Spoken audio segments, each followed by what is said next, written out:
Ladies and gentlemen, hello again, and welcome back to Don't Worry About the Government. My name is Chris Novembrino. My guest on this episode of Don't Worry About the Government is the host of My History Can Beat Up Your Politics, Vices.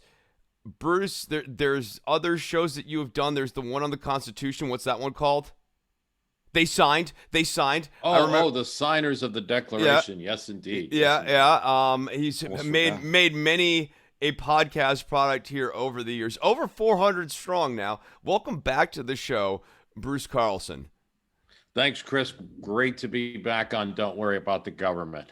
What is new in My History Can Beat Up Your Politics news?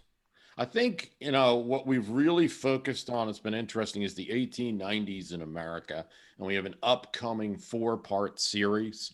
And it's really a decade where America became modern, became a world power, developed its navy, which meant it was developing imperialistic tendencies as well in some parts, and fights over that, politics over that, populism and anti-populism really strong in the decade. Election of 1896, McKinley versus Bryan, really kind of defining the modern Democrats and the modern Republicans in some ways. You could compare and contrast that. So that's been a great project. And then we got upcoming episodes on the current episode on the anti-Masonic party and conspiracy theory politics of old, and an upcoming episode on the resistance to Andrew Jackson's Indian removal policy. A lot of people think that was just, oh, well, we removed the Cherokee and the other tribes from the southeastern United States and everything was honky-dory and no one was against it except for the Indians themselves. But that was not the case, as we found. There are many petition movements all over the country petitioning Congress not to allow that.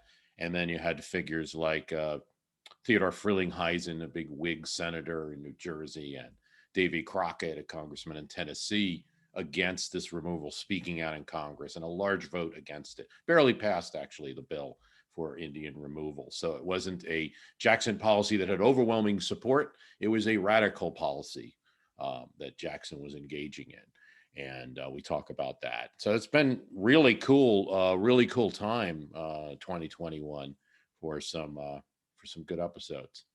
Excellent. And you joined a podcasting network here in the last year or so. We are part of Airwave Media Network, and they'd be happy that I spread the word about them. And so I think the more popular shows on that are Mark Bittman, the food critic, has a show, and then Ben Franklin's World is on that, which is a pretty good podcast. Will just give you the setting for events. If you really know what like life was like in Ben Franklin's world, that show does a great job of it. There's also Legends of the Old West, some really great podcasts on there. And, the show's gotten advertising support now, which is great. We still have a Patreon, which is great. And, it's really, and I guess I should say the most important thing, My History Can Beat Up Your Politics hit 15 years. So, I mean, yes, you can do this for 15 years. That's crazy. It's crazy to think about like that. That's not too far away for me. It's just crazy. Like when I hit like the 10-year mark, it was like, whoa. And you'll be what? That's like another year or two, right? No, the 10-year mark was this year actually. Oh, Yeah. Me doing Don't Worry. Don't Worry was running since 2008. Ronnie, Joe, and Ethan did this show for about 3 years and 150 or so episodes, and then I took over. Like there was like the 50 or so episodes where we were doing stuff together, and then like they kind of all phased out over time. And yeah, I've been basically doing the show for 10 years now. So it'll be 5 years. So it'll be like the year 2026, which sounds so futuristic, but also is like 5 years away.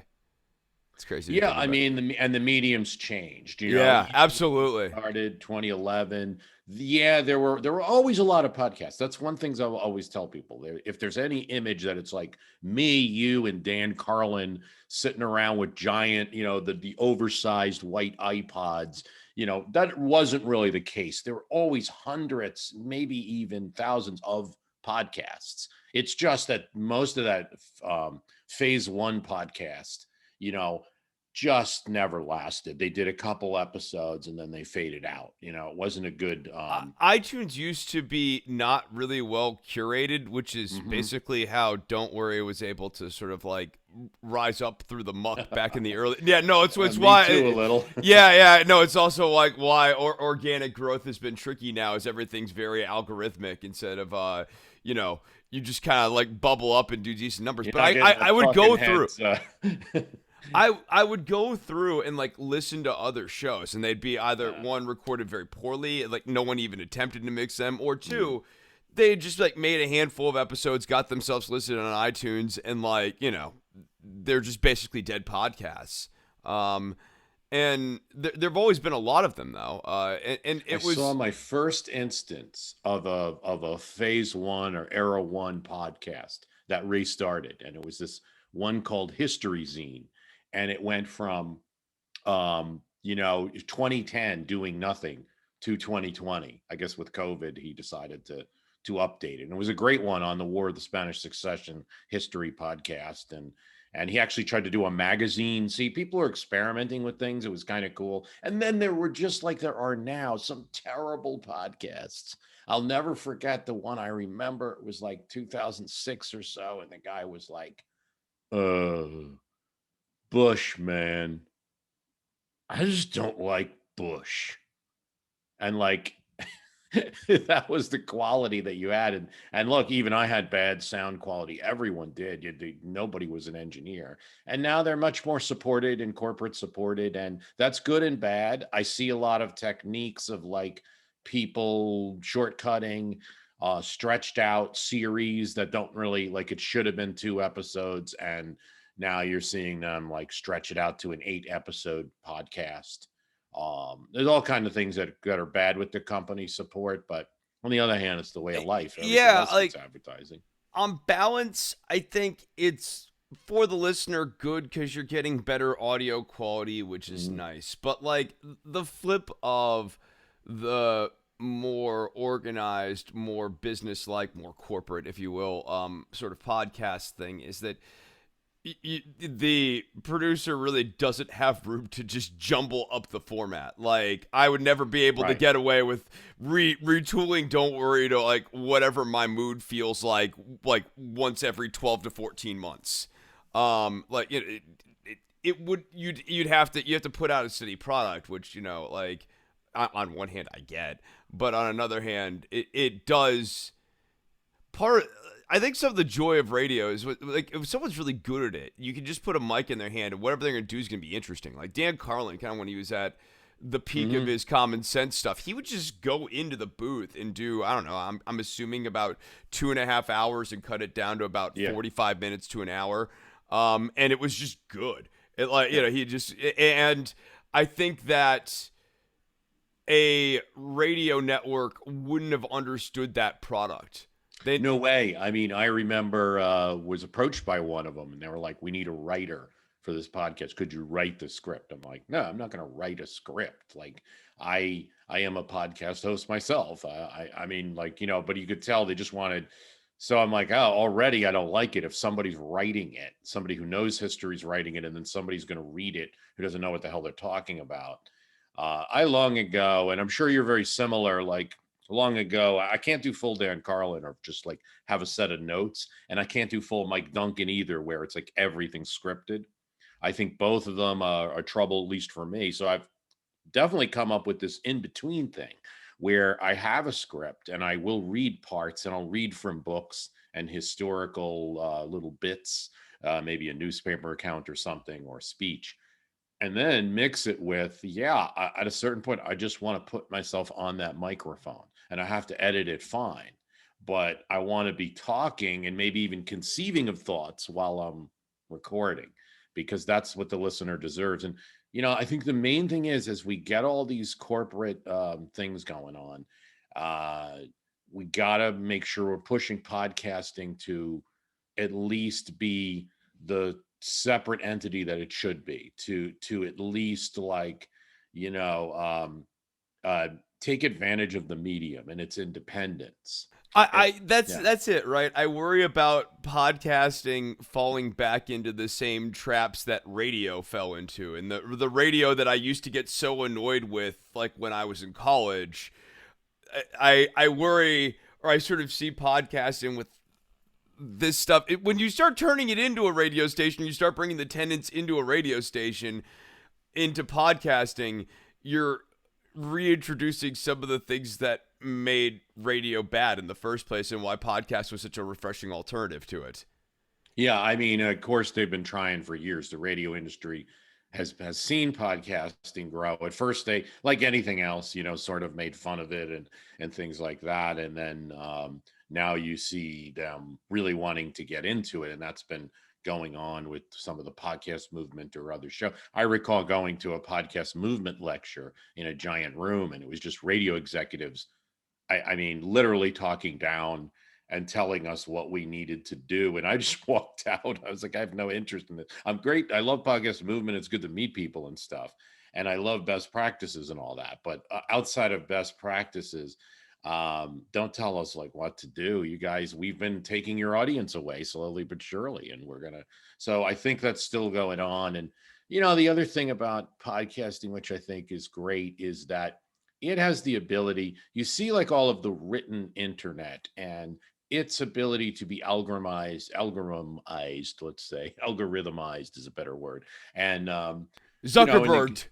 Zuckerberg, you get fed what you want. I mean, that still can happen, I guess, with a podcast, like on a post, like where that post goes, if you ever get exposed to the podcast. But once you're in the podcast, I think now we have the ability to be the overseers of information, of how you interpret information. You listen to different podcasts to get that interpretation of what's flying at you from all the other mediums.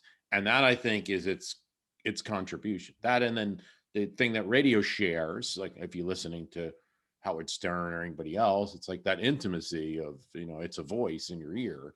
And you can do it while doing other things. All those advantages make it that it's going to be around a long time, and it's not so strange that it's not something that's just a freak thing that happened in the early or the late 2000s and the 20 teens. No, I almost think like podcasting, its real roots go all the way back to like shortwave radio, and like the type of people who used to sit around on shortwave radio and do like radio shows for maybe 20 people in various points across the country. Like, and they did it just because like some people, and I'm definitely in this, just like doing shows. I chose this topic. I mean, there's a reason it's not a knitting show.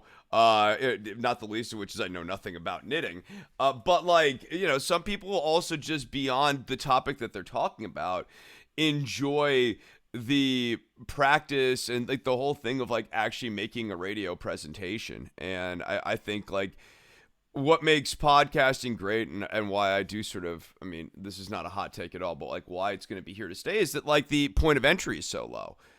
You really only need you now, especially with Zoom exports our audio in 2 different files. So now I don't have to do the weird gimmick that we used to have to do. I mean, think about how many interviews we've done over the years here where we used to have to both run audio and I'd have to run a backup of your audio here. So I'd be running 2 concurrent audio programs, different audio programs, mind you. You'd be running an audio program.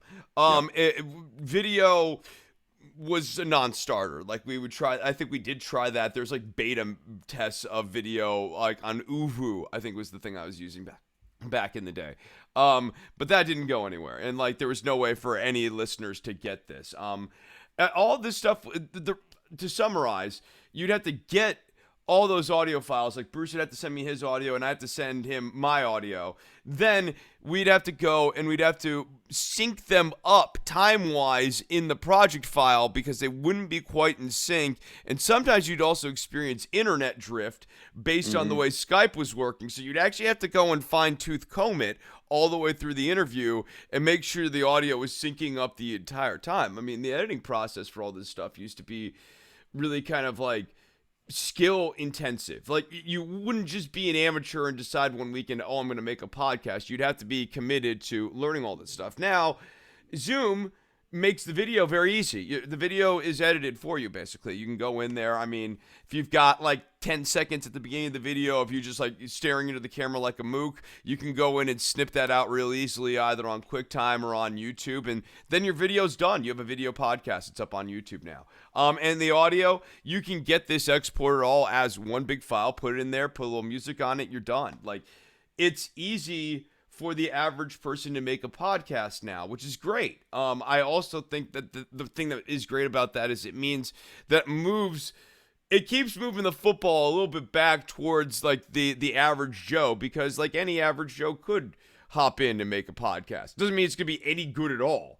But if they want the resources, for about $150, $120 something for a microphone and $20 something for headphones, you can be off to the races. Yeah, I mean, I think one thing I've noticed is that over time is that this never used to happen. In the beginning, there was no one who was a listener who had a podcast. It was always like just listeners. And then that changed definitely, like as I started getting into, say, even 2015, 2016, I started to hear more of like, hey, I actually have podcasts too. Like, and now it's very common. So what it means is for politics is you're hearing more voices, is good and bad to that. I know Howard Stern just did a rant on all these podcasters, and his point was that the collective program directors and all the stuff he had to go through to get on radio was a filter for the good and the bad. And now all these guys that couldn't pass those filters are getting podcasts. And that's kind of true and kind of wrong. It's kind of true, especially, and he's saying, is some of the bad radio people are getting podcasts. And so they're just bad broadcast people, not adding anything unique. And the good, I think, though, is that more voices can get discovered, niche opinions can get discovered, can talk about things that aren't so common. And and then instead of having like just a few people get the huge audience, we're splitting up audiences. I mean, podcasting does that probably. Yes, it has the 80-20 thing, but it's doing it better than anybody. But I mean, I guess the point that's really relevant is there is a dark side too. And then, not podcasting alone, but everything is that in the 1980s, say, you wouldn't have, some people couldn't speak.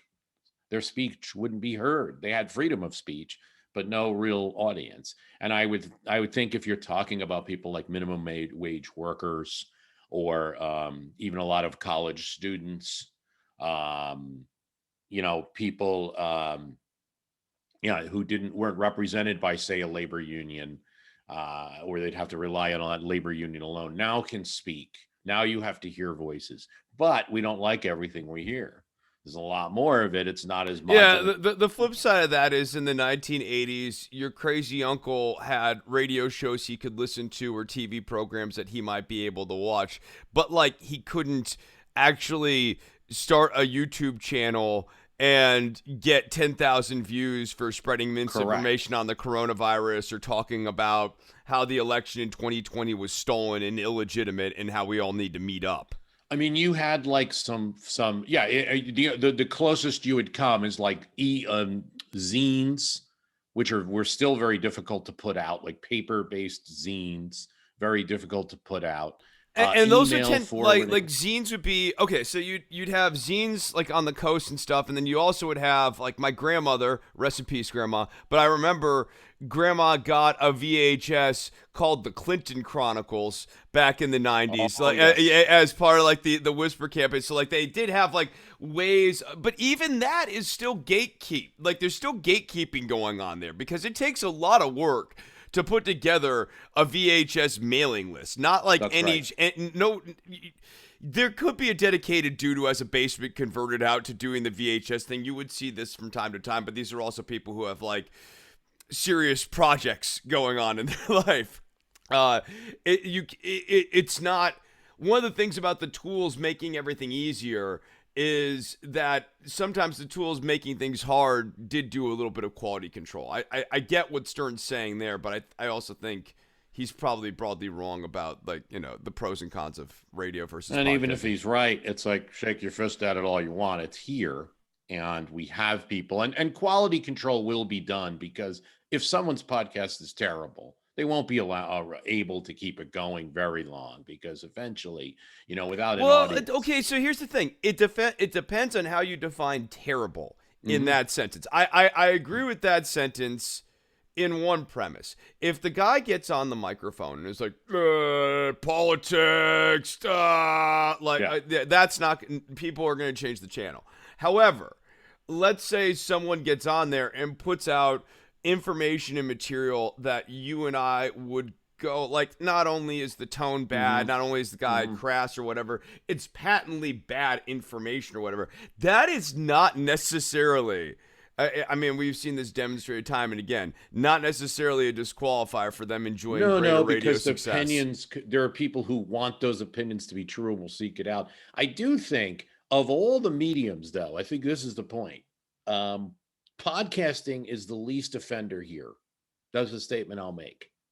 I'm not saying there aren't a few podcasts spreading bad information, but I think podcasting is much more on the side of discerning information, interpreting information, a lot of information that's coming at people. And it's not the worst offender, at least in terms of the many other things. Compare it to, Yeah, say, because I think blogs or. it still requires you on some level to get on to iTunes and Stitcher and search out new podcasts. Like, you have to go and actually find stuff to add to your podcasting feed.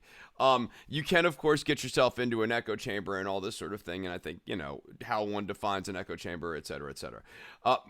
But a network is a conveyor belt of television shows, and you're getting one after another, and the curation by the network, Fox News is going to show one type of program. Despite their claim of being fair and balanced, all their shows are going to be fair and balanced in one specific direction. They're all going to be shot and edited in a certain way, and they're all done to create this kind of continuity of one person after another person after another person. Same thing with, like, One American News Network. And like, I think that it's more damaging to have a network that is really anything, like whether it's a radio network or a TV network that is constantly putting out bad information versus an isolated podcast. Like, even a podcasting network like the one you were describing earlier, one is not like all the shows are of the same We're not format, there right? yet. I think there might be a point where you get there on that. And then I would compare it, for instance, I would compare podcasting favorably to, say, YouTube videos in terms of how it comes at you and how those are like algorithms and things, where the podcaster can tend to be more of the discerner. YouTube But sort of like creates a network. YouTube with the algorithm is sort of doing network curation, especially if you leave autoplay on, as some people do. Autoplay essentially it's asking YouTube, I've given you a few tidbits of information, create for me a television network to keep bombarding me with stuff. And YouTube sort of gives like an air of authority to whatever video clip you're seeing next, regardless of how credible or not credible that video clip is. So yeah, no, I agree with you on that.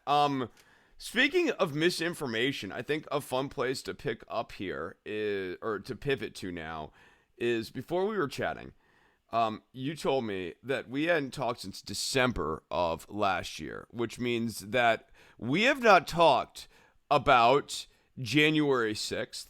And we have also not really discussed Trump's presidency on air in historical context. Now, obviously, we talked multiple times during Trump presidency, but like, it's one thing to talk when that person's currently the president. It's another thing when that person is not the president to sort of look back and go like, let us now kind of like assess this person's administration. And I think that discussion gets all the more interesting and robust in the context of the end of his administration, which ended with January 6th, where people, serious people, not just like angry realtors and disgruntled cops and that sort of thing, but serious people in the political machine on the Republican side were actively trying to use that day as an opportunity to alter the election results to keep the Trump presidency rolling. Yeah. I asked you 3 or 4 years ago in 2017, sort of as a joke, but like also kind of seriously too at the time, like how are you going to like how do you even begin to mentally process Trump's presidency? And I guess I'm going to ask you that question again now, in a serious way. Like when you start to think about Trump's presidency, when someone asks you like put Trump's presidency into a historical context, where's Bruce Right. Carlson's mind go? Well, I think, and the Trump presidency has challenged that whole thing in many ways, but I do think it gives us an opportunity to reassess what we're actually doing when we look at history and politics. And we can get into a pattern that's familiar of thinking it's always kind of a comparison, like, oh, this is like what Martin Van Buren did, and this is like what Andrew Jackson did, and things like that, and not thinking that the actual activity is to use history so that we better understand what is going on. But what is going on currently is always subject to spectacular changes. It is life, it is political life, it is the reality, And I do think sometimes a little bit better understanding of history, and the actual history and not the textbook history, you start to realize that, oh, things like what's happening did happen before, at least in the same impact that it would have in those times. But yeah, I mean, certainly, for and here's a great way to look at it. You look at the Constitutional Convention, the creation of the office of the presidency and everything else, and all of the checks and balances, the statements of like people like James Madison or Jefferson, or members of the Virginia Ratification Convention or things like that. And there is a desire to protect against a president who might be using the office for some bad purpose. And so while we really went through history and only had a few examples of that kind of going on, um, that doesn't change the fact that it was something that people were aware of, and it's kind of built in to the whole system. That it's really what it's supposed to be addressing. That one person cannot take over this very powerful office that we gave enormous powers to. Even then, I mean, there were limits. The fact it's called the president means presiding officer versus an executive or versus a magistrate. Even Yeah. like the prime minister has more weight to it than the president. And the prime minister, because that's a great example, because in those systems, it's a mixture of the legislative and executive, which here is separated. So being prime minister implies that you have power over the situation. And you see that the opposition parties become little more than little impish caricatures trying to cause a little trouble on the sidelines while the governing party governs, unless you get into these rare situations where, you're governing by a majority of 6 or something, and then you have to worry about losing that. But so there, yeah, it's quite less power, although because America and from the 1890s forward became a significant player on the world stage. One of the things that happened in the 1890s is that America went from the 12th largest navy to the second. And that moment, and the Spanish American War and everything like that, changes it to where we get to 1900, 1901. We have troops both in the Philippines and China, which would have been unimaginable for somebody in 1888. And we just grow from there. And then, of course, everyone knows the rest of the story: World War I, World War II, and the growth. But because of the power of America, then the power of the presidency is increased. And so even those checks and balances still give the president quite a level of authority. And you saw a lot in the Cold War, the signing off of power to a president. And one hoped for more of a correction after something like the Trump presidency. And we haven't seen it yet because there isn't a desire to reform anything. There's just absolute partisanship. And So we have had times in our history where a lot of things have happened. We've had times in our history where, I would look back at, say, at Andrew Johnson, and I think there's a rich area to mine where there's a president that, by the way, has many supporters, just like Trump did. Not just a guy, a maniac in a White House. It's a person who's acting as president in a way that many people in the country support.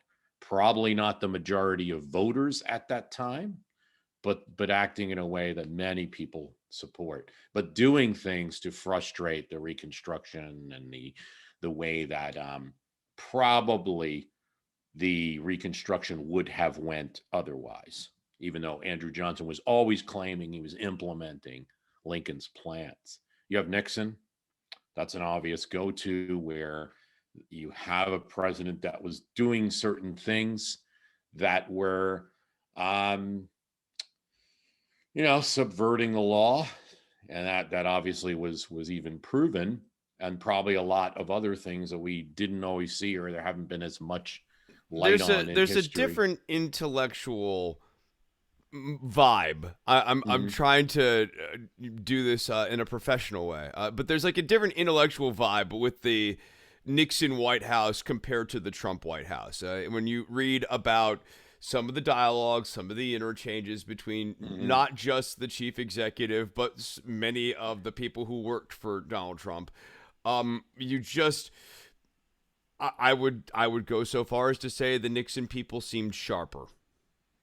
Well, everybody in government was a little sharper then. You do take a fellow like Buchanan, and he's right there showing you the future of what's going to be a lot of that side of Republican politics, and he'll have a presence in the Reagan administration and has been a commentator ever since. And then there's a fascinating moment in time where Pat Buchanan and Donald Trump actually go head to head in the Reform Party primary. That's true. Yes, Yeah, that's a good yeah, point yeah. that they're both And Donald Trump actually runs to Buchanan's left in that particular interaction, where he goes after Buchanan for having racist and bigoted views, only right. to become the inheritor of basically Buchananism. Like Trump I mean sort of that updated the Buchanan doctrine. Yeah, well, Buchanan had also said that World War II didn't have to happen. We should have just let Hitler win, and that was a stupid comment. I mean, by the way, there is some fringe opinion on that, especially like in Britain, where the country suffered so much. It was like, maybe we should have let the Soviets and the Germans fight it out. I get it. There's definitely that feeling, but that's Buchanan went with that in a book, and Trump will attack you. That really shows that how much of this, his current ideological positions, are positions or are they convenience of politics. He hadn't shown all of these positions throughout his entire life. What he has shown consistently is that same style and that ability to attack opponents and win the verbal debates. And with Buchanan, yeah, I mean, he just went down on that issue.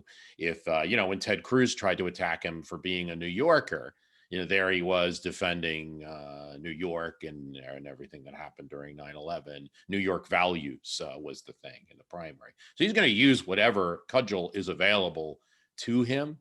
And I Man, do, he really handled that New York values one pretty well. I had forgotten about that little. yeah. No, yeah, he completely destroyed Ted Cruz on the New York values thing. I mean, Uh, he's a skilled debater competitor. It's obviously like how he rose up, and but I think that previously he had been kind of brought out a couple of times, and that Reform Party was probably the more visible one. You saw that it wasn't successful back then, and I think that's where the discussion we just had about all the different channels or whatever. There are more channels available now to build support that weren't accessible to him. So well, there's also some debate about what Donald Trump's project was with his Reform Party nomination run. mhm. There's some speculation that Trump was just there to basically kill the Reform Party once and for all, to stop like any hope of an alternative to the Republican Party from being a viable thing. That goes back to his ties with Roger Stone. I mean, it's all possible. You see, like, definitely this kind of politics that would go on. There was a fellow, and I wish I could remember his name, but there was a Roger Stone like fellow in the 60s and 70s who pulled off a number of these kind of like trick things that got Nixon all riled up when he was running. And one of them is he would pretend to be a campaign manager and then make sure no one showed up to the event. Like he would make he had Nixon speak when the train was coming. There's all these like, and I think that like Nixon sort of borrowed from some of what he was done to him, and it was just a time where you could see where some of these little kind of tricky politics might get you. A little bit of special teams work might get you somewhere, but I um, I guess the thing for me, like when I think about Trump, there are obviously echoes of history that I see, and going back to sort of what you opened up, it's important to understand the present for what the present is, and not use history as a way of rationalizing that what we're mhm. seeing in the present. It does help though, because it's like you go back to the 19th century here, like the 1800s, especially after the Civil War, and you really start studying Reconstruction, the lead up to the Civil War, kind of what the political class was like. The bad guys were evil, and the good guys were, generally speaking, sleazy. Morality is not white hat, black hat. Even the good guys sometimes are bad people in politics and that sort of thing. With Trump, there his particular persona does seem to be really distinctly different from pretty much all of the 20th century presidents. Like personality wise, the person I think he's closest to in terms of temperament would be LBJ, but their actual Yeah, resume and background are yeah. so completely different that it's like I don't even think that the LBJ comparison's useful in Well, this. Yeah. I think it's useful in some respect, and I think I was getting into Johnson and Nixon, and I was going to go to Oh, LBJ. I promise, because it's good. It's a good bipartisan example. It shows you that it's not just simply Republicans, because I do think that working for LBJ is the closest. Either you have to go working for Nixon in the White House or working for LBJ to get to what it's like to be working for Trump. Um, with the Nixon example, you have this guy Butterfield who was just there, and there was this buzzer, and every time Nixon buzzed, you know, then it was like you had to go in there and find out what Nixon wanted this time, and usually the requests were inane. He was known to tipple a bit, and Nixon appears to be the consensus seems to be one of these people that it's not so much that he'd have like 5 glasses of bourbon, but that one little sip would get him right there. So, there's some of that going on. Is this a real instruction? And Haldeman and Butterfield were constantly making calls as to whether to implement instructions or not. But he'd also yell, he'd go on tirades. It was enough that Butterfield, who was really the number 2 chief of staff, deputy chief of staff, um, actually hated Nixon personally. Might have supported his politics. He was Republican and everything, but hated Nixon personally to the extent that when the Watergate probe came, he was like, I hope I get questioned. I'm not going to go seek people out, but I hope I get questioned. And when his wife says that when he got asked the question about, is there a taping system, that there was this relief, that came over him after that day, because he finally got asked the question and was able to say yes and do Nixon in.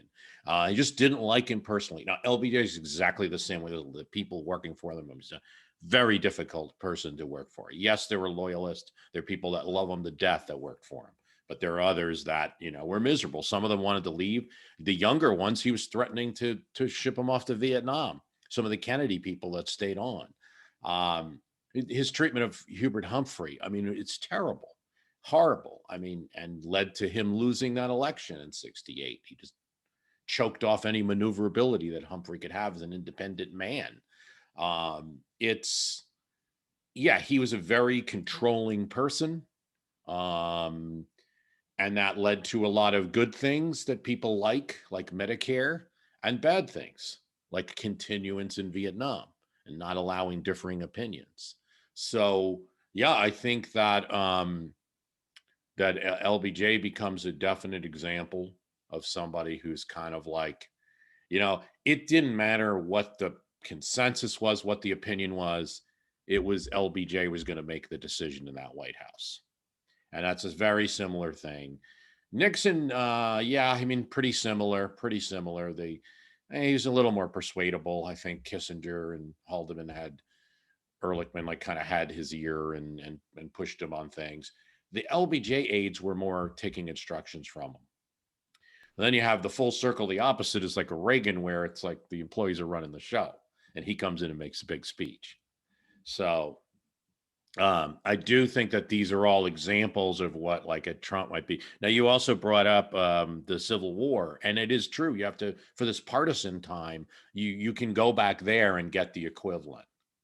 But does that make you feel more comfortable? No. Right. No, if that is where you are going for the solace of history, you have to go, wait, I'm now back in the Civil War era. This is not solacing at all. Like, this. I mean, there this are is where I'm other going. things. There's the 60s, the late 60s, and there's also geographic splits on all of these political comparisons and historical comparisons. So, like, for instance, if you were in the South and you were someone who was a liberal, I mean, you may feel very much like some of the extremes that that people see today espoused. I mean, thinking of Hugo Black was a Supreme Court justice who was from Alabama, and in the 30s, when he was put on the court, the biggest issue was that he might have been part of the Klan, because everybody to get into politics, did that in the beginning.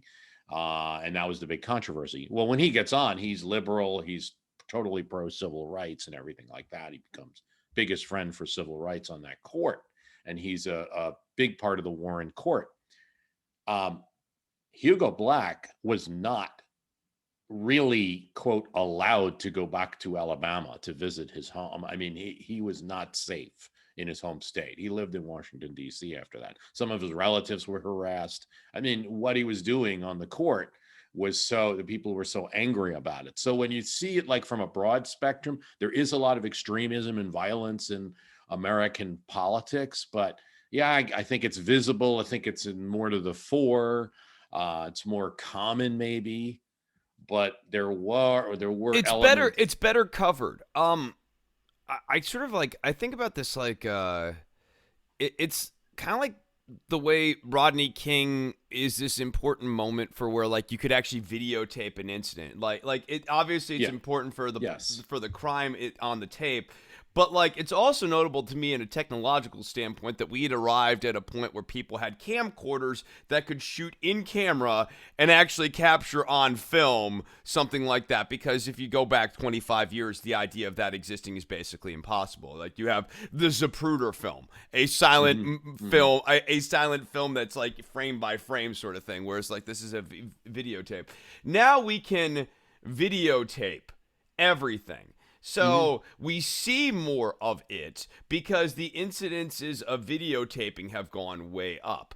But that's not the same thing as saying there was less of it in the past. It's just that, like, you could do these horrible things back in the mid 20th century in the dead of night, and no one could roll videotape or film on it. Even if they had a film Exactly. camera, it would have no light coverage, so it'd be pointless to even run a film camera to be like, I'm being crimed, here's my film. Like, no one's going to use that. It's not a real thing. I mean, you have in things like Selma, or in other the actually I should think more of like the Freedom Summer bus rides, and where media is attacked, the little media that can get there is attacked. That they see anyone with a camera, they're going to attack them. What if we could have seen in the past all of the labor movement and all of the struggles, all the civil rights movement, and all the times that people were beaten, chased, and you would have had different moments, and maybe different results. So that's what I guess in philosophy, it's epistemology, right? How you experience things. And you're totally right to bring that up. Like, I remember on a talk show, a guy saying, Big Brother, this is Little Brother now. And he's holding up this camcorder that still is kind of like on your shoulder. And I don't think like everybody would be so comfortable either paying for it or operating it. But now we all have it on our phones. Of course, that's changed politics. Of course, it's changed how many things you get to see now, and that's going to change your interpretation. And then social media has totally upended everything and changed your how you're perceiving events and what you're getting to see. And I think that is bigger change to focus on definitely than people's feelings changed. Like they weren't feeling those feelings over time. I don't. I think a lot more about how the mediums change, and that Mm, changes the mood. So it's like, we were talking before this show about like the partisan papers of the 19th century, the 1800s, and it's like those start to go away by the early 20th century and get mhm. replaced with more kind of like the New York Times, and the New York Times is still around in the 19th century, but like in the 20th century it becomes kind of like the New York Times, and In the the Wall New Street Journal York becomes the Wall Street Journal. Very true. I mean, the New York Times is a perfect example because in the 19th century, what it was is Henry Raymond, who would actually run for Congress, was a Lincoln supporter. The New York Times represented that branch of Republicanism that was kind of your moderate, moderate, not too conservative, not too radical. Um, Republicanism right there with Lincoln, very supportive of Lincoln. And that was Henry Raymond's, and then it became also a Tammany Hall busting newspaper. They moved the offices right next to City Hall to keep an eye on City Hall, which was largely controlled by Democrats over the years. And and it turned into more of the The hey, we're paper a of record. professional paper of record, and it and things like that. It never had too much of a terribly partisan-ish time. It was always kind of reporting the news. But yeah, you would have to get the news. It was very interesting because presidents and politicians would have to look at the sea of newspapers to get their opinion. And you'd almost have to get like, oh my God, if the Democratic paper actually didn't attack us too harshly on this, we must be doing really well. And that was almost what people did back then. Or they did things like polls of trains. That was very common. Lincoln would send aides on the train and say, hey, how many people think this? How many people think that? Because there was no polling of a traditional nature. And then there was the kind of thing where you talk about the echo chamber because newspapers would cite other newspapers. So a Republican newspaper in Illinois would cite one in Washington, D.C. or New York. And that means, they would show articles from the papers in the papers nationally. But yeah, most of it was very partisan. And I think that you went from a very partisan press where the support for a paper would come from people subscribing and they would be related to party activities. And the paper would be a symbol of the party, would be the anchor of the party. So Thurlow Weed in New York creates the anti-Masonic Party, which really is the beginnings of the Republican Party in that state. And it's built around a newspaper product. And his old newspaper isn't selling well. When he starts the anti-Masonic thing, it really picks up on those subscriptions. So you go in for subscriptions, eyeballs, kind of similar today in that respect. It does change to where it becomes more of a business, 1880s, 1890s, 1900s, 19 teens, 20s, to where there is still a little bias, actually, I believe, and that is that it's very biased Republican, pro-business, most of the newspapers in the country. A lot of newspapers. Once you switch to the advertisement model, that sort of logically follows, right? Like, it's Exactly. like there are perils of the subscription model, which is that you Exactly. actually end up having to go to your subscribers, like what you were just describing Mhm. with the anti-Masonic newspaper. Mhm. But there's also obvious perils that, I mean, you left-wing critics like Noam Chomsky and stuff have written about extensively throughout the late 20th century. But this idea that, like, once you start doing advertisement-based things, you are very gun-shy to run an advertisement against your sponsor. And like, look, if you're doing, I do the wrestling show, we do things for like MyBookie and Manscaped. The odds of me having a damning story about MyBookie or Manscaped to run on Don't Worry About the Government, very limited. But, let's say one of your sponsors is Dow Chemical or one of your sponsors is Monsanto, or it is Shell or BP. It does color what you are or are not willing to run, and you start to go, well, I don't want to be too anti-business. We're trying to court businesses to advertise in our newspaper. What business would want to advertise in the staunchly anti-business newspaper? There was a great comment from a Minnesota publisher in the 1930s. His paper was Republican. He always was going to endorse. So he was going to endorse Alf Landon, who was going to lose in a landslide. And one of the great things he said that he liked about polls, when polls started to become a thing, it was a great way for them to be able to cover the Democrats, who were very popular among a lot of people. And, and Roosevelt was scoring well in polls, but they had to still endorse the Republican. So he liked having that ability to be objective. So some of them couldn't even be objective if they wanted to. And then you get all the way to Roosevelt definitely complains about newspapers. He does well with the national newspapers once he's president and, has some of the correspondence in his office. But he does complain about newspapers a lot. All Democrats do. They don't get good coverage.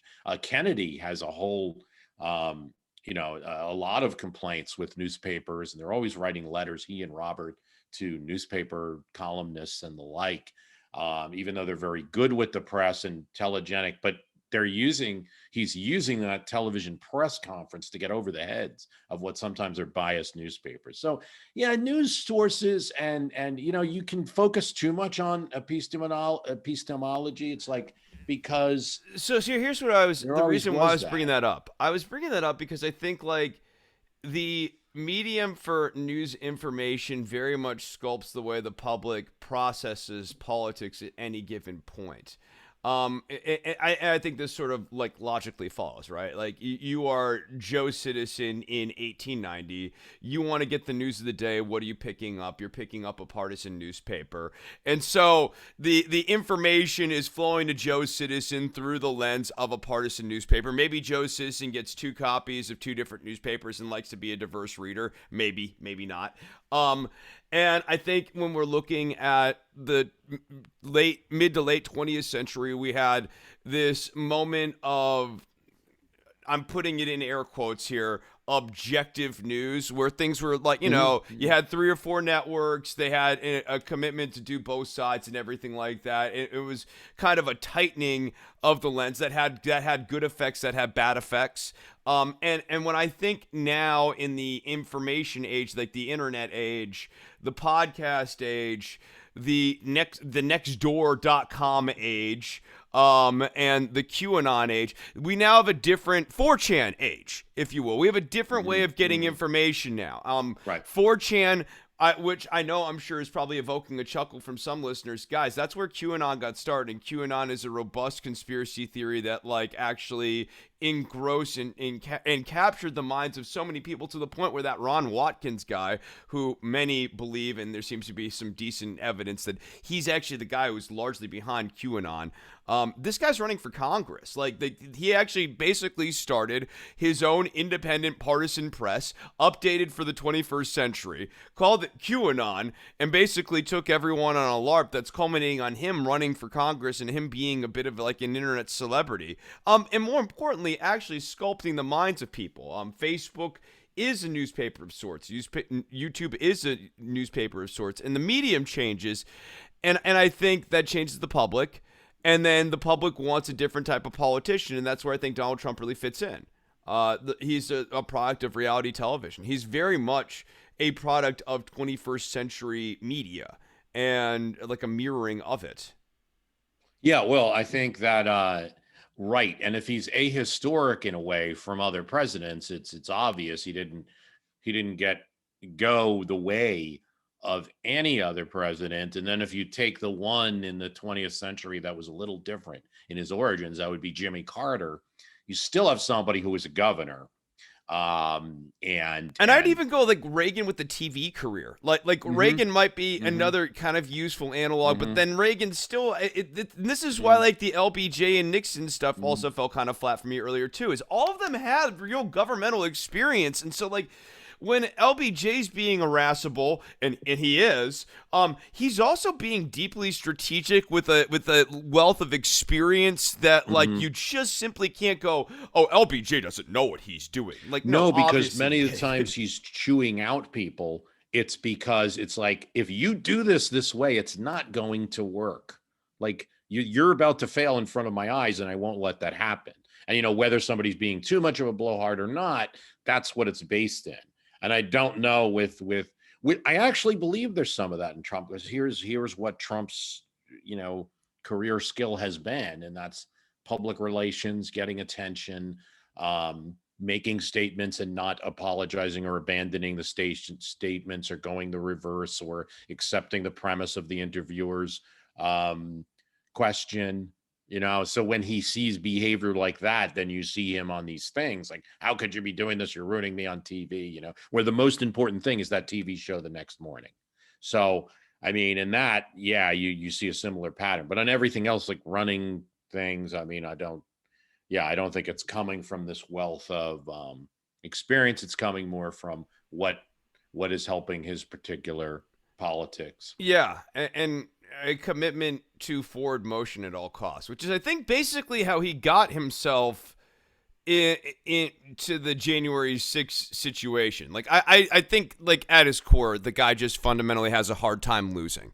And was if he had lost in 2016 to Hillary Clinton, he was going to say that the loss to Hillary Clinton was illegitimate and that it was a stolen election against him, and that, like, the whole thing, he would have said something extremely similar to what he is saying now. It just would be different because he wouldn't have been the outgoing president trying to do this with the authority of the president. Right. We could have gotten him in 2020. It's possible. That's certainly possible. But I think it would have been less likely because he would have been a failed candidate like a Mitt Romney, it's so hard to be. But he's not Mitt Romney is the point. Like, his personality isn't, so that on that martyrdom issue, he would build a following to, again, what you need is the Republican primary. And that isn't a lot of people in most places. So these little movements that you talk about, whether like the QAnon or what used to be the Tea Party, or these a little anti-immigration like Third Party or something like that, they can win you a Republican primary in a lot of cases. And they can start to win these offices. So maybe on the martyrdom issue, you would have gotten him anyway, particularly if it would have been, of course, this is all hypothetical, how well Hillary Clinton did as president. But most presidents lose midterms, so she probably would have lost 2018 midterms for Democrats, and then you have a kind of inability to do much as president. But the reality is, if he's a historical in a way, it's because that election was, and he, in a sense, in quotes, wasn't supposed to win. You don't have too many elections that go that way. That was one of the biggest surprises that you've had, and I think there's it has to do with a lot like Hillary Clinton as a candidate, unexpectedly poor performance. Democratic Party as an organization throughout that election actually kind of underperforming in key ways. Like Michigan, Michigan is not so much that Trump and the Republicans made a fantastic argument in Michigan. Michigan is the Democratic Party just sort of checked that off and didn't really do their homework on counting the votes and really preparing for Michigan. Poorly run campaign, much more negativity towards Hillary Clinton as a candidate. The left split, the emails, and that's crazy. Here's the thing about the left splitting you would have thought that Tim Kaine would have brought them all back on board again. When Hillary Clinton Kaine-mania. This channel has been, talk about niche ideas that you can spread through podcasting. You have been, and uncredited, I might add, the biggest proponent of Kaine-mania. But Kaine-mania is the rest of the country. It's illustrative of, like, people go, okay, well, the vice president is not a super important pick or whatever, and like, I get where some of that argument comes from. I really do. But at the same time, like, don't tell that to Kamala Harris, and certainly don't tell that to a Kamala Harris supporter these days.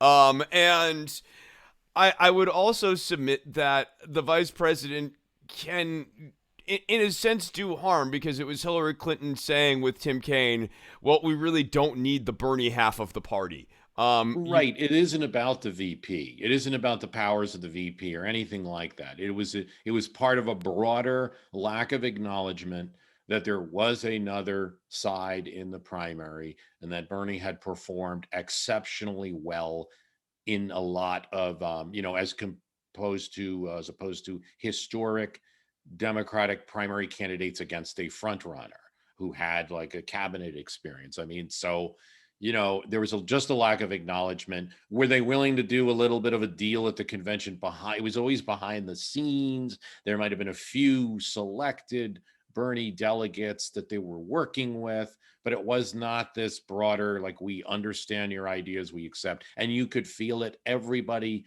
who, you didn't need to be a political expert to see it. And Philadelphia 2016 was abysmal in terms of how that was all handled. And you didn't go in a united front going in against Donald Trump. And that's why it was lost. And I still, to this day, don't believe the Trump people thought they were going to win. I don't accept any premise that he was sad that he won. He loved being president. The guy loved it. That's the culmination of his life there. I mean, that's what he wants.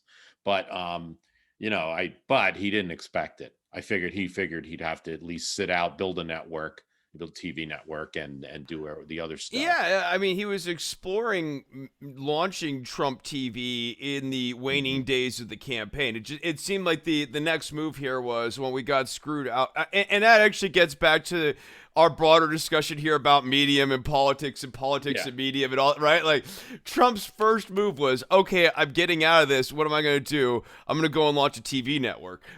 Pence, who's searching for purpose right now. Initially, what he's done is he's joined our family. He's trying to be a podcaster like us. He'll never be able to keep up, Bruce. But these vice presidents, they try to get into the podcasting the game. They think it's so easy. It's not so. It's much easier for podcasters to talk about vice presidents. Yeah, it is. We're up against a lot of people now. Giuliani and Bruce Springsteen and Obama and all these people have podcasts. So it's a lot. There's a lot more choices for people to have. But I don't think they'll be able to. All right. So on a serious note, though, January 6th. Yep. What they did on January 6th, and by what they did, I mean that Trump, following the election, started to, on Fox News, on every media outlet he could get on, he'd have himself with the weight of the president and his surrogates with the weight of the White House behind them go on to One American News Network, go on to Fox News, Hannity, Tucker Carlson, sometimes under the guise of just asking questions, and started building this and having Sidney Powell and the other Lee. I'm trying to remember the other guy. Lynn Wood is the other one. Right? Yeah, yes. yeah. Having all these people litigate this narrative that there were massive irregularities at the state level in several states, so much so that the election in those states cannot be certified. Ipso facto, if you recount the votes with those states removed from the map, Donald Trump actually won the election and is legitimately the president. People like Eastman at the Claremont Institute, a reputable conservative think tank, like that, like an actual one that, would have your cocktail parties and get-togethers, and people would say that they're from the Claremont Institute with reputability. Eastman puts out a detailed memo explaining point by point how Mike Pence can go through and actually follow on January 6th protocol and stop the ratification of the votes. This is fully formed, and I feel like this, and I say this with some authority, because you look at history and you don't really have a good analogy, at least not in the 20th century. This is unprecedented. Nixon was willing to cheat a little bit during the election going with Watergate, but Nixon was not willing to absolutely overturn the election like this. The closest you get would be Bush v. Gore, but even Bush v. Gore. Right. The Republicans, I think many of them earnestly believed, I'm going to give them credit on this, that they truly believed that they had a case to make in Florida, and they were only trying to make a case about Florida, one state that would, yes, change the outcome of the election, but it was one state. Like in the case of 1/6 and the broader January 6th, post-November January 6th narrative is that you can't trust the results in Georgia. You can't trust the results in Arizona. Was there another Pennsylvania, Wisconsin? Yeah, Yeah. It was not one 100,000. Yeah. I mean, yeah, I forgot about the Pennsylvania thing, but they went all out on Pennsylvania until they basically tapped that one dry. This was a really, really sustained push, and that feels earnestly different. How does it feel? At least to me. It is. It's very different. I think you're right in that Bush v. Gore 2000 becomes your modern comparison point, and it is a point where, for instance, that feels really modern is one of the Republicans at a certain point says, these guys have been doing protests. We're going to try it too. And they do their protest, and they protest the Dade County voting center. This is the Brooks Brother riot, right? The Brooks Brothers riot. And there also were protests at some of the other Democratic County voting centers. And yes, that's very successful, because ending that count, I mean, Miami was going to be, if anything, if they were going to find the undervotes there or the overvotes, that was going to be the county you were going to need. There wasn't going to be enough in Broward. But I think you're right in that you can make a case that legitimately, the perception at least is that, look, this was a close state. If Democrats won, it's, we're at least going to make sure it's not chicanery in a couple of counties. And it is much more legitimate, even though I tend to agree that more people woke up in the morning and voted for Gore than voted for Bush in Florida. I tend to believe that. But it's still a tight state. It hadn't been an incredible Democratic state or anything like that in the past. It was still tight. It was a last-minute decision to shift resources there for the Democrats. There's a lot of Gore-based reasons why he didn't become president. On the other hand, the only thing I will say about that Bush team is they showed a tenacity, and they showed a desire to do just about anything, so they were going to win. And it's hard to tell what would have happened, because they were winning that whole post-election day, with the exception of a few court cases, mostly in the Florida court. They mostly won every battle that there was. So we didn't see, because whether what they would have done, we don't know. I mean, there was a lot of talk about electors and what might have happened there if it came down to electors between Bush and Gore and things like that. But yeah, certainly, because I still see George W. Bush as the root of a lot of what's going on in American politics, like his ability, even as president, to kind of change the rules yes, it's post 9/11, I get it, but change the rules, create new things, do things differently, insist on some pretty severe interpretations of executive power and the like. So I think, like, some of that, it's hard to say. You don't have a real precedent for a president trying to stay in office with no basis at all like that. You do have that's an interesting argument too, is like, would the Bush administration, like, I guess, okay, if the Bush administration was post 9/11, yes, they would have been that ruthless to hang on to power, because they would have been sort of like morally convicted that they were the ones, the only ones able to really handle the Iraq situation, the all-important Iraq situation that they had created. I mean, I don't think, for instance, if they had the same results in Pennsylvania, Arizona, Wisconsin, Michigan, and all of that, I don't see the Bush 2000 team doing that. Staunch defiance of reality with 5 states. Yeah, like that. Right. The battlefield was so large, and Trump went completely at it. Yeah, he just to the very last day.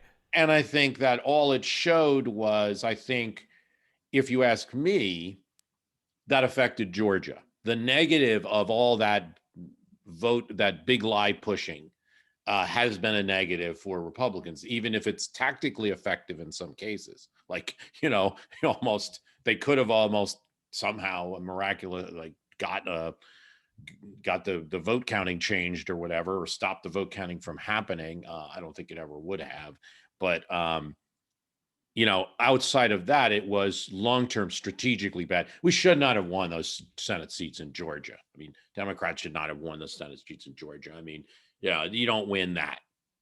Both of them, very difficult, but it was, I think, a bad negative reaction. I think there continues to be a negative reaction to his behavior after the election.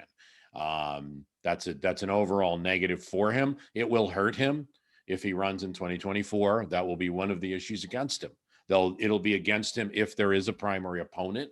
I don't know if they'll be able to be a primary opponent because the Republican Party has shrunk, but it has. And the people who have the best chance of being a primary opponent to Donald Trump, you just in your head go, Ron DeSantis versus Donald Trump on a debate stage.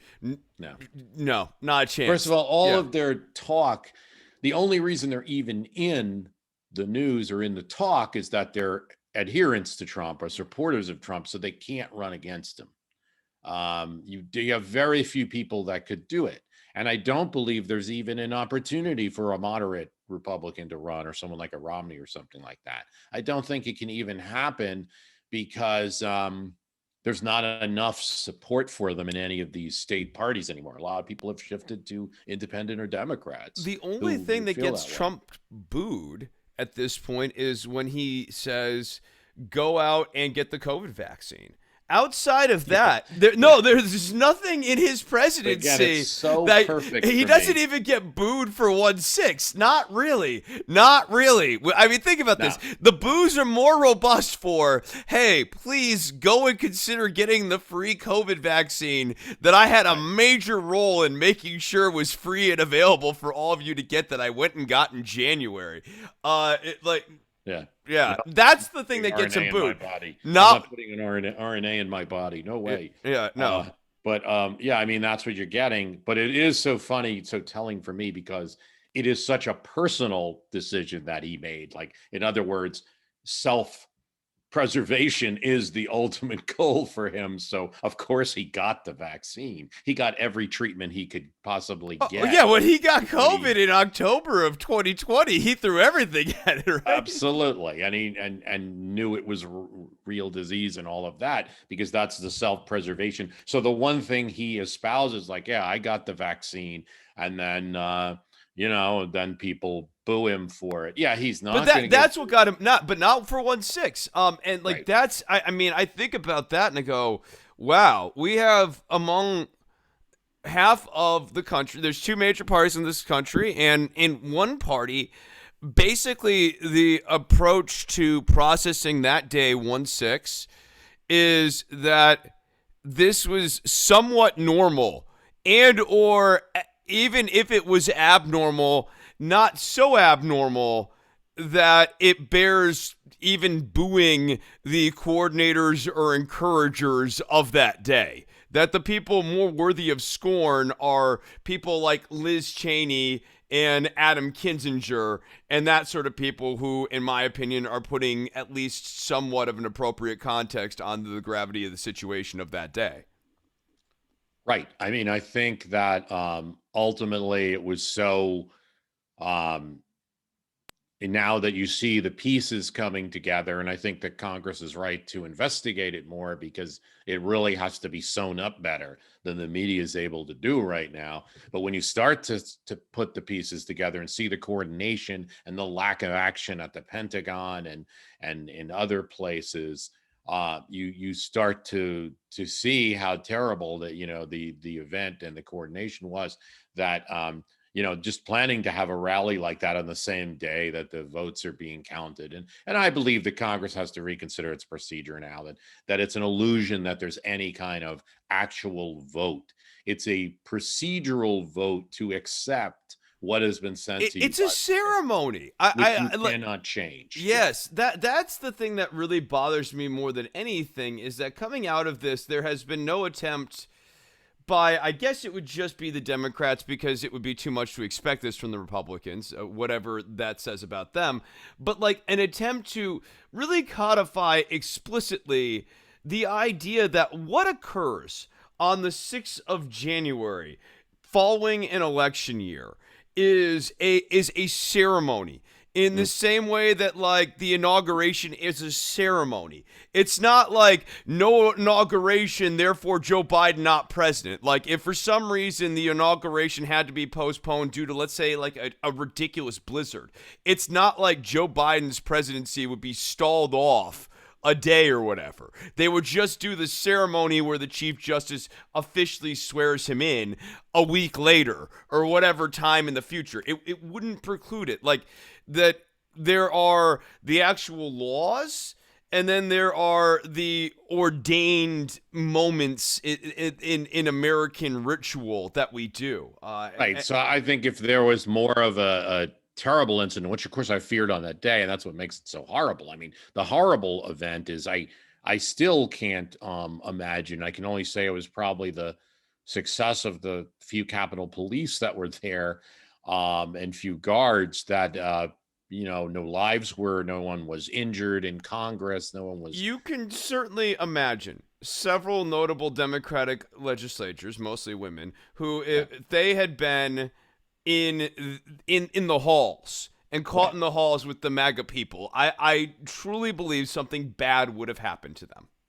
Yeah, and I think that I was amazed that other than the woman who charged at the door, that no one was shot. I thought that there would, when I heard that there was an invasion of the building, I assumed that there was going to be a shooting.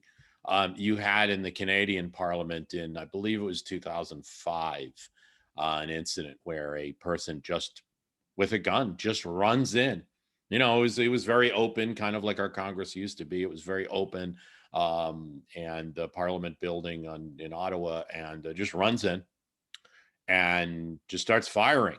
And it's all happening within like 10 seconds. And it's kind of a crazy event. And so lawmakers are in a building. They of course bar the door, but that's about it. And you have a very large session of multiple parties in there. They're very afraid of what might happen. And it is the 75-year-old sergeant at arms of the Canadian Parliament, mostly a ceremonial position. Well, it wasn't ceremonial on that day, who goes around the sculpture and is able to take this guy out with a pistol. But that's what was going through my mind with that many people, and some of them armed, I'm sure, and You that had I the thought zip we'd have a tie shooting guy. incident. You Yeah, know, you like had what? zip Why? tie. Why do you bring zip ties unless you want to tie up people with the Well, zip ties? that Yeah. was the thing, because I think too much. That's the other thing, because like a lot of American politics now, you can choose your own interpretation because there's so many viewpoints. But like for instance, there was an overselling in the media of, say, the crazy guy with the hair and who looked like a shaman or Yeah, whatever. the woolly mammoth shaman guy. Yeah. Yeah, and then if you're just focusing on him, of course, that's going to lead to an So the news services that feature him more, that's going to lead to an easier interpretation that, oh yes, it's a silly thing that got out of hand. You're making Yeah, a big yeah. deal This out of it. this is a LARP, and I mean, I can But definitely. behind them are people and there were reports early on in the morning. It's like there's people arriving to this rally. They're in like bulletproof vests. You They had the have guy who helmets. made All this stuff. bombs. You had the guy who Mm. made bombs, who placed bombs in key places all over the Capitol Yep. that day. I Yep. mean, you're talking about paramilitary people who coordinated, militia groups who coordinated for this. And then again, at the next level up, you and I were talking about this before the show. I mean, you have people trying to feed Pence things that he can do, and Pence, for his part, who, while people are chanting "Hang Mike Pence," Pence is still trying to find a way to do something or other, and he calls up Dan Quayle, who ends up having to be the voice of reason, to be like, "Dude, Mike, you can't do this." Like, So this this is is the crazy part that just came out recently with, I think, with Woodward's book, is that, yeah, I mean, even the extent that we thought that maybe Pence wasn't going along, he was trying. He made several calls to try to figure out a way to go along, and I think really he would have had to have McConnell with him if anything was to happen. In the past, there has been certain counting functions that have happened in Congress. 1876 is the most. I mean, that's what it really came down to. The reason that there was conflict is, but it's a little different in that 2 sets came from each state, and it was which sets are authorized. And while there was some hokey attempts to do that, there really were only 1 sets from these legitimate states coming to Congress, and you have a specific deadline to make sure that happens now, so you can't send a set like right before January 5th or something and say, hey, actually there's 2 sets from Florida, so in any case, but putting that aside, yeah, there was absolutely nothing that Pence had, but he was looking through it, and then he calls Dan Quayle, and it's Dan Quayle who's the one that says, don't do anything with this, stay away from all of this, there's nothing you can do. Because he's like trying to find something that he can throw to Trump, that he can do something. And at best, they would have delayed it. The count could happen in another place. The count could have happened virtually. Count could have happened, yeah, I mean, it just. Yeah, I really do think that Democrats have sometimes impressed me with their ability to be complacent about things, but I just don't think the Democrats would have tolerated. I'm saying this as like rank and file Democrats as well as congressional Democrats would have tolerated the idea that Trump was actually going to get away with stealing a second term. And that's exactly what it would have been. I mean, you would have been not only overturning a popular vote where Joe Biden beat Donald Trump, like, what is it, 84 million to 71 million, nearly like 10 million strong or more than 10 million over. You would have been using the Electoral College to subvert the popular vote, but like on another level where like even when you lost the Electoral College, you found a way to game the Electoral College system to ultimately achieve your, like, I don't think that would have played out the way they would have wanted it to. I think that everything with the big lie, everything, Four Seasons Hotel, the silly stuff, I think all of that hurt politically. But I don't think that the Trump folks were thinking about the long-term damage to the Republican brand or whatever, and I think their political calculus, if they I think it's long-term good for him. This is, I don't think is what makes him so interesting, is that like he really is about Donald Trump first and the Republican Party as a distant second, and the Republican Party only matters insofar as it matters to Donald Trump. So like with all these other historical examples we've discussed today, whether it's LBJ or Nixon, like the kind of this 2 strongest 20th century ones, those are party men. Those guys were like decidedly through and through party men. Very much so. Yeah, Donald Trump, the party is there to serve his needs and not a lick more. And so, yes, what he is doing is bad for Republican politics. It's bad for the Republican Party. I think he's done a number of things that are bad long-term for the Republican Party. However, for his long-term prospects, they're actually quite good. It was quite cagey to do this big lie narrative because he forced key members of the Congressional Republican Caucus, Ted Cruz, Josh Hawley. Ted Cruz was begging to go before the Supreme Court to litigate this before the Supreme Court as late as January 5th. He got them pot committed to the narrative, and I think it's actually given Donald Trump a pathway to getting the nomination again. Now, I think getting the nomination and getting the presidency are 2 different things, and this gets to helping Trump versus helping the Republican Party. But I think, like, is Ron DeSantis or Nikki Haley really going to have the courage of conviction necessary and the force of word necessary to go, Donald Trump, you lost. You lost. No. You're a losing loser. You have no. They're not. No, Bobby, they'll say that people had questions. It's right to pursue those questions. You see this time and again. I think it was Brian Kemp recently do the song and dance where it's like, well, I don't want to say the election was illegitimate, but I also think there are legitimate questions that people are legitimately asking, and those are legitimate. It's legitimate to ask. Who cares? And against that sounds like a politician's response. And Donald Trump is going to say they screwed me, and that sounds like a regular person's response. Maybe not your type of regular person, but a regular I have person's legitimate response. questions about whether I should be taxed. Well, there are people that do this. I have legitimate questions about whether I should send my taxes into the federal government. Hey, I understand, hey, I don't agree that people should be not paying their taxes, but some of these people have legitimate questions. Give them till December 15th to figure it out. I mean, what are we going to do with every policy of the government? So I think no, it's actually a very bogus logic to stand on, but some people are using that. I think, look, for the nomination, that is Trump's to have. He will be their strongest candidate. He will actually be the strongest candidate in a general election as well. The Biden victory, while it was big, definitely popular vote terms, was not large enough in the electoral college to make the argument that it was overwhelming.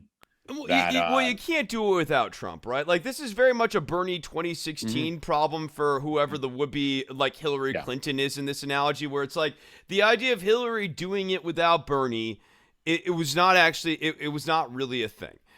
Even Biden and his team, I mean, look, one, they picked Kamala Harris, which spoke to a section of the party that Biden was having issues with. So, like, at least Biden addressed one side of his flank that was weak with the Kamala Harris pick, even if he didn't address the Bernie Sanders, the more progressive side of the party.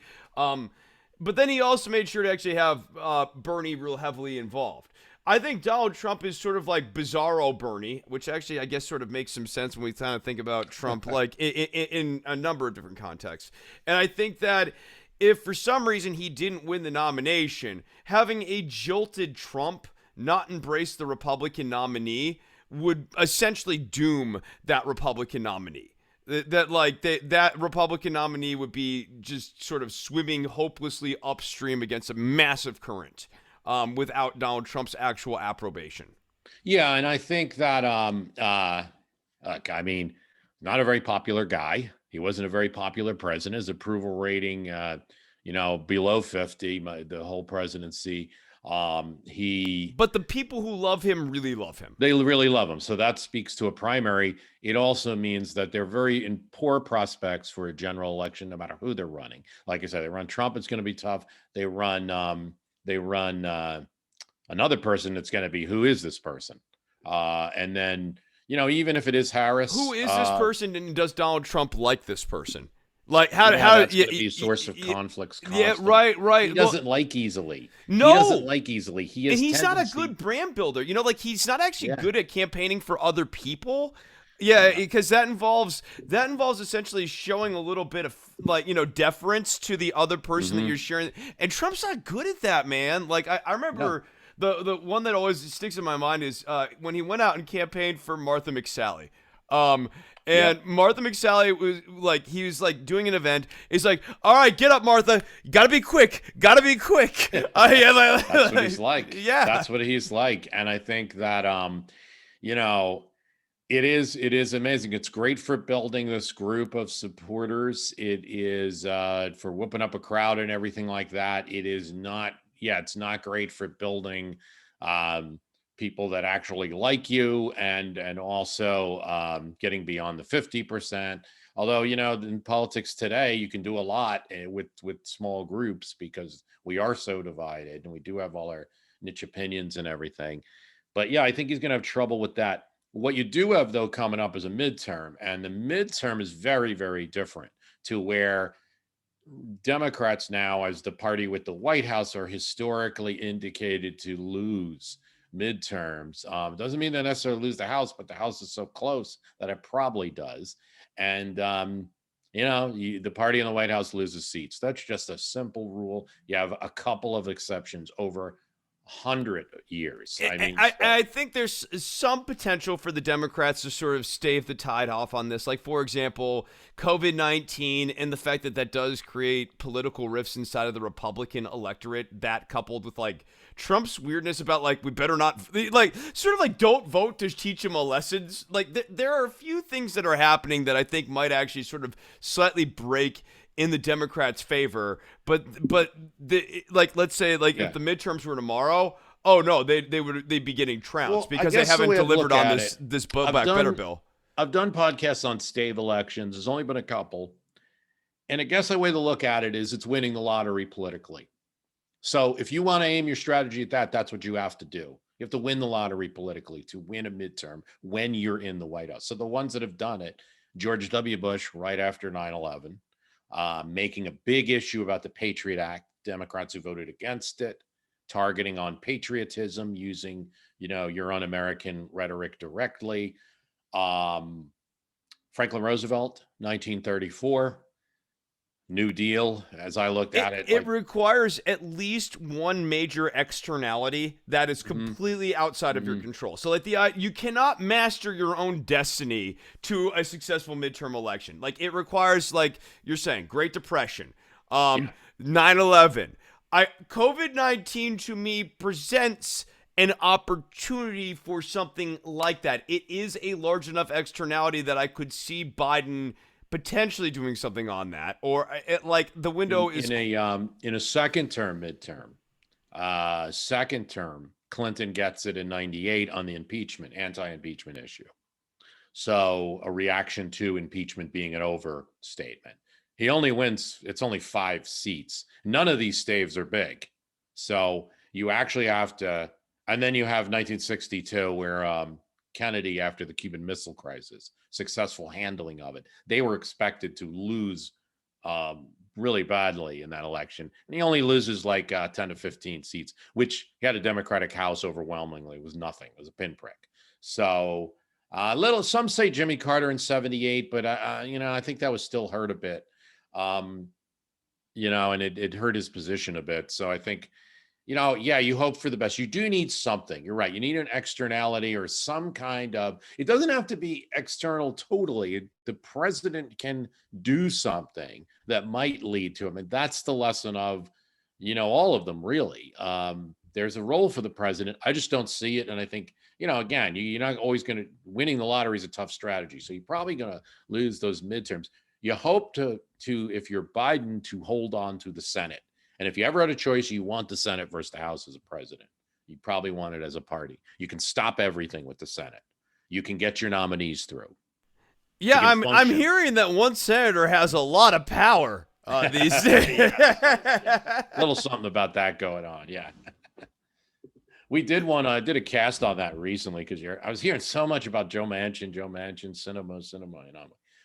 They're acting like this never happened before. They're also acting like a 50-50 Senate was some kind of blowout for the Democrats, and they should be expected to pass like the If second I new had deal. more time, I like that. Maybe we got to link up again a little bit sooner. But I wanted to actually go back into the Democrats trying to pass the Affordable Care Act and characters like Bart Mm-hmm. Stupak and the Mm-hmm. aforementioned Joe Manchin and their roles in this. Because like, as someone who has been doing this for a minute now, I'm watching all of this and I'm going, this is just really like ACA Part 2, like Build Back Better's ACA Part 2 without the without it's like a sequel in the sense that the plot's less well defined. The ACA I knew was sort of what was in it. Build Back Better, I'm less clear on that. But like the same sort of dynamics and party dynamics are popping up here for sure.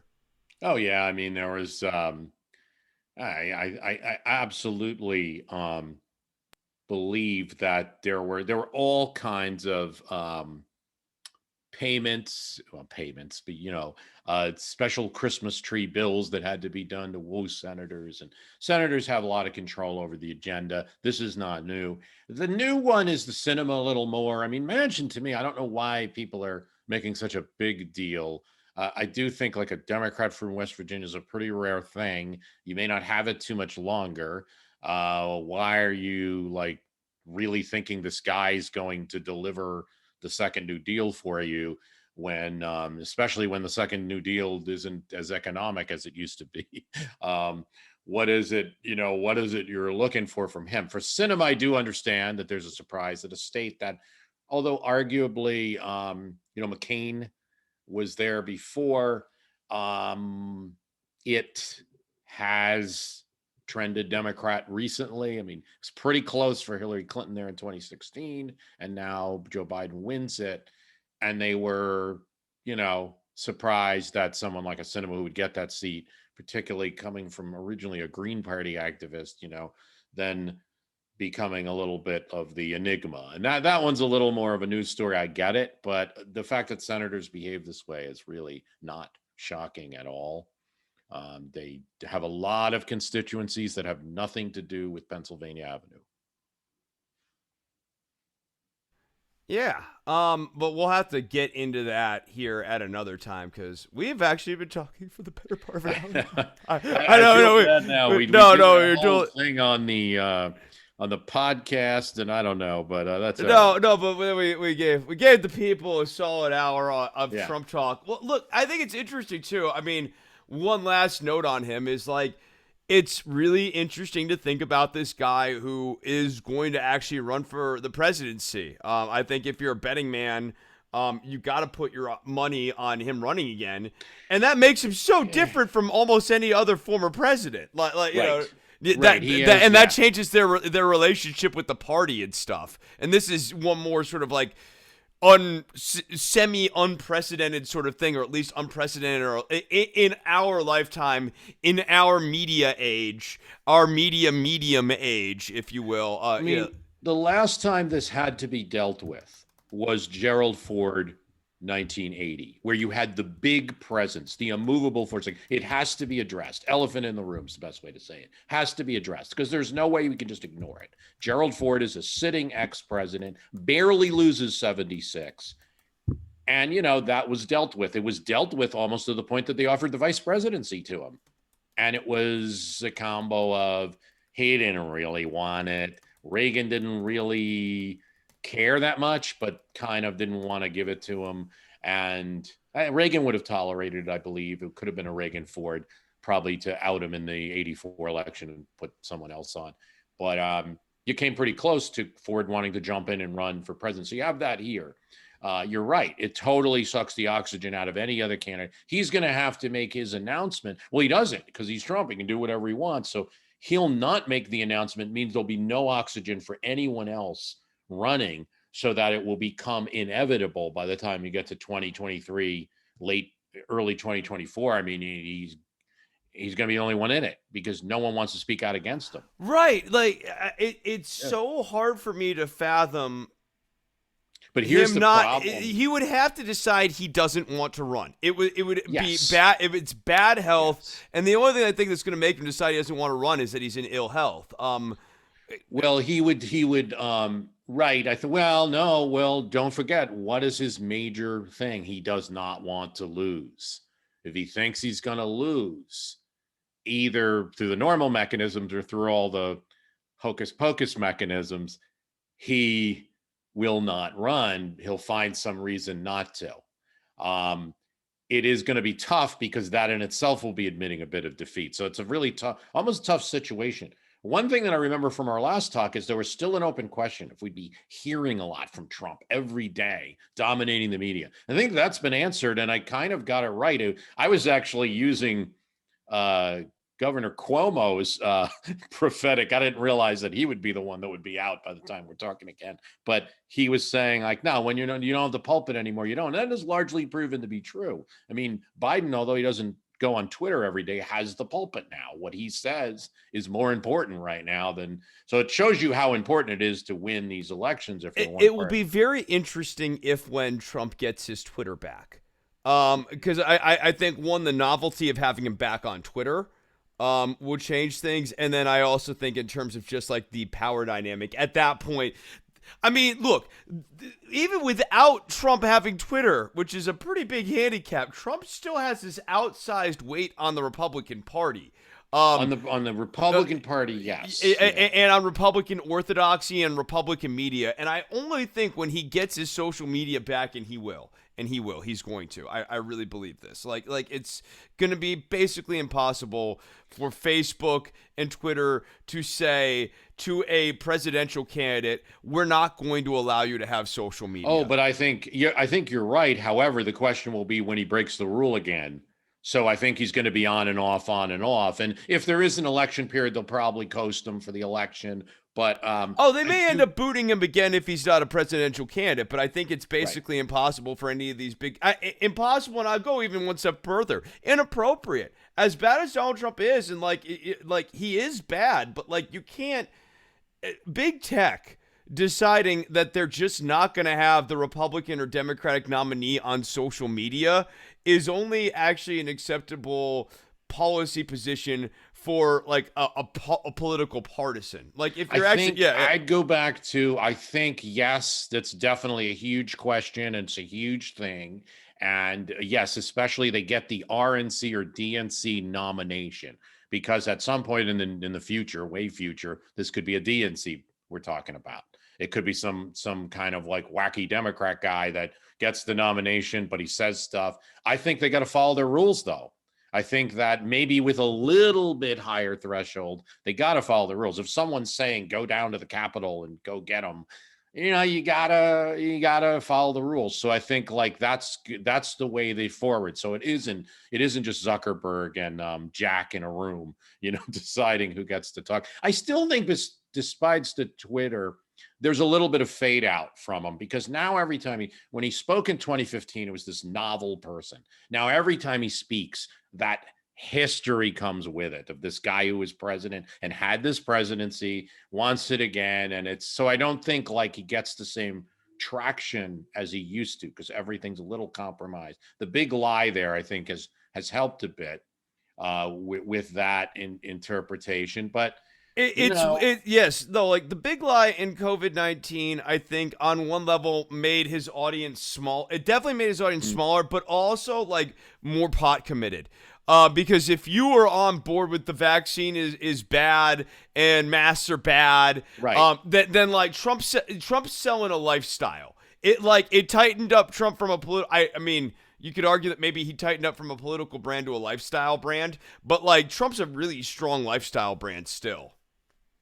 Yeah, I mean, and when I was involved in local politics, I mean, for a while, it's like, you got your regular voters, and then you got your lawn sign people. And politicians always want to watch that second category, and Trump's got it. He's got it like unbelievable.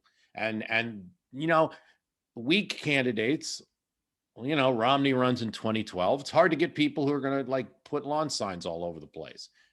Trump, they're going to do that for you. So you want those activist people. But when you look at the actual voters, yeah, I mean, I think like Democrats have an advantage there. They will in 2024. I think you're right to suggest that there's the possibility they could roll the dice on a kind of stave midterm because of these dynamics. I still think it's going to be rough, and that traditional Republicans who aren't even so pro-Trump will be right there in the army of the midterm, anti-Biden thing. So I think that that'll be interesting. But yeah, his decision to run is going to be, he's going to have to come out early if he does not say, no, I'm not interested, because the minute he waits too late, I don't know. I think the RNC has to appoint somebody in a midnight meeting, or they run the Sun. That's a possibility. I mean, they just come up with some like last minute compromise, but that's just going to be, that'll not only be disastrous for the RNC, but think about down ticket. So they're really so it is it's an interesting time, as it always is. I mean, well, Bruce, I gotta stop you now, because you yeah. made me think about Don Jr. running for president, and I just mean last minute. No, you've ruined my Sunday. Possibly my Monday, and might trickle into the Tuesday if I really am thinking about it. Well, how about this? I predict he loses as well. Oh yeah, you don't say. I look. I think that never say never is an important takeaway from the Trump candidacy of 2016. But it's hard to imagine Don Jr. assembling a political team that can get the Don Jr. boat to float, because he has all of his father's negatives and nearly none of his father's positives. Like his father, say what you will about Don Trump is at least funny at times. There are times where he is trying to be funny. Well, the whole brand is funny. I don't think people, and I believe that some of the stuff that seems unintentional, like Rudy Giuliani and The Stain or The Four Seasons, I don't think it's unintentional at all. I think they're always adding a funny, goofy, entertaining element. That was always part of Breitbart. That's always been part of this side of the right. Like, you got Roger Stone, you got to have a little entertainment to spread the well, it's like the spike protein of politics. I mean, it spreads it around a little. Oh, this is so funny. Did you see this? And liberals are spreading your message around for you. So I think that a little bit of that is occurring, and he's goofy and funny, yeah, and they could well run him. I think that of course the dad is the more important one to watch. Yeah. The dad's the one to watch here. All right. So Bruce, where can people find My History Can Beat Up Your Politics? www, if people still use that, myhistorycanbeatupyourpolitics.com. Well, the www stands for World Wide Web. A lot of people saying World Wide Web these days. Yeah, don'tworry.tv is the homepage for Don't Worry About the Government. You can find us on iTunes, Stitcher, and Spotify. If you want to support the show, I would love it. $1 a show is all I ask. You can do that by going over to patreon.com/DWATG. I will be getting more dispatches out here soon. I just... like this last week I wrote I wrote and recorded 2 pieces of music, and so that was podcast time. It turned into music time. The music's cool though. You'll hear the music here soon enough. And you'll hear the podcast here if you go to patreon.com/DWATG. Bruce Carlson has been my guest on today's show. You have been my audience. I want to thank you all so much for listening. And until the next one, bye-bye.